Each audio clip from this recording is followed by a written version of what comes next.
He didn't grow up thinking about retirement, let alone retiring early with millions. In fact, in the beginning, the idea of even having savings felt distant. He was born into a life where money was always a problem, not a tool. Every decision in his home revolved around survival: what to eat, how to pay bills, what could be delayed until next month. There was no concept of long-term planning because the present demanded everything. As a child, he noticed things others didn't. He noticed how stress changed people, how arguments often came back to money, how even small expenses could create tension. He also noticed something else: people around him worked hard, sometimes extremely hard, but their situation didn't improve much. That observation stayed with him. He wasn't afraid of work. In fact, he started working early. Small jobs, basic tasks, anything that brought in a little income. At first, it was about helping out, contributing where he could. But over time, he began to see work differently. Not just as effort, but as a system. And that difference changed how he approached everything later. School was part of his life, but not the center of it. He did what he needed to do, but his real learning came from watching how money moved, who had it, who didn't, and why. He paid attention to patterns instead of just outcomes. One pattern stood out clearly. People who only relied on a single source of income were always under pressure. One problem, one unexpected expense, and everything would fall apart. That idea stayed with him. When he entered his late teens, he didn't have a clear roadmap. No financial safety net, no connections, no shortcuts. Just awareness and a growing desire to not repeat the same cycle he had seen all his life. His first real job didn't pay much. It was basic, routine, and honestly not very exciting. But instead of focusing on what it lacked, he focused on what it offered: consistency. For the first time, he had predictable income. Most people in his position would use that income to improve their lifestyle immediately. Better clothes, better food, small comforts. He understood the temptation. He felt it too. But he made a decision that felt uncomfortable at the time. He decided to delay comfort. Instead of increasing his expenses, he controlled them. Not perfectly, not extremely, but intentionally. He started saving small amounts. At first, it didn't feel significant. The numbers were low. Progress was slow, but he kept going. Saving alone, however, wasn't his goal. He had already realized that income needed to grow. So while he worked his job, he started exploring other ways to earn. Not all of them worked. In fact, most didn't, but each attempt taught him something.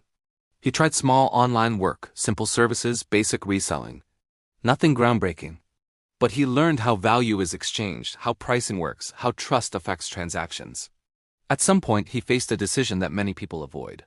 Stay comfortable in a stable but limited job, or take a risk on something that might grow but could also fail. He didn't rush the decision. He prepared for it. He built a small financial cushion first. Enough to survive for a few months without income. It wasn't a large amount, but it gave him space. Then he made the shift. He reduced his dependence on his main job and started focusing more on building income streams that could grow. The early phase was unstable. Income went up and down. Some months were good, others were stressful. But he stayed consistent. Instead of chasing every new opportunity, he focused on improving what was already working. That decision mattered more than he realized at the time. Because consistency builds momentum, while constant switching resets it. As his income slowly increased, he made another important decision. He didn't upgrade his lifestyle immediately. This is where many people lose progress. As income grows, expenses grow with it. But he maintained a gap between what he earned and what he spent. That gap became his advantage. He started investing. Not randomly, not based on trends, but with a basic understanding of long-term growth. It wasn't perfect. He made mistakes. Some investments didn't perform well. But he learned and adjusted. Over time, something powerful started happening. His money began working alongside him. Instead of only earning through effort, he started earning through assets. That shift is often invisible in the beginning, but it becomes significant later. In his mid-20s, his life looked stable from the outside. He wasn't extremely wealthy, but he wasn't struggling either. For many people, that level of comfort would have been enough. But he didn't stop. He understood that momentum matters most when things are going well. It's easy to slow down when life becomes comfortable. He chose not to. He expanded his income sources carefully. Not all at once, not recklessly, but step by step. Each new stream was built on what he had already learned. There were still challenges.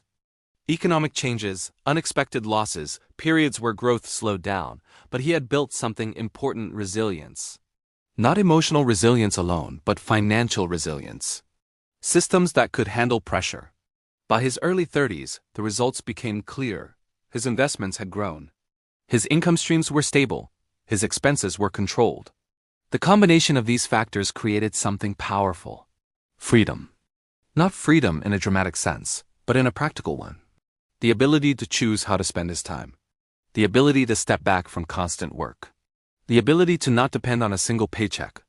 At 34, he reached a point where his assets and savings crossed $3 million. From the outside, it looked like a sudden success. A man who started with nothing and retired early with millions. But the reality was different. It was years of small, consistent decisions. Delaying comfort when it felt uncomfortable. Saving when the amounts felt too small to matter. Learning when failure felt discouraging. Investing when uncertainty existed. Staying consistent when progress was slow. And most importantly, thinking long-term when short-term pressures were strong. When people asked him how he did it, they often expected a secret strategy or a shortcut. Something they could apply quickly. But his answer was usually simple. He would say there was no single moment that changed everything. It was a series of decisions that didn't seem important at the time but added up over years. He didn't become successful because he had nothing. He became successful because he understood what having nothing teaches you: how to value resources, how to avoid waste, how to build from small beginnings. His story isn't about retiring early just for the sake of it.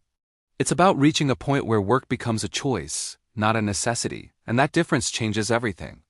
Because when you no longer have to work to survive, you can choose what to build, what to learn, and how to live.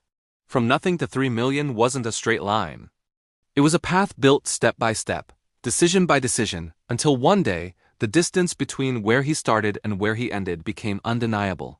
And by then, he wasn't just someone who escaped struggle. He was someone who understood exactly how he did it.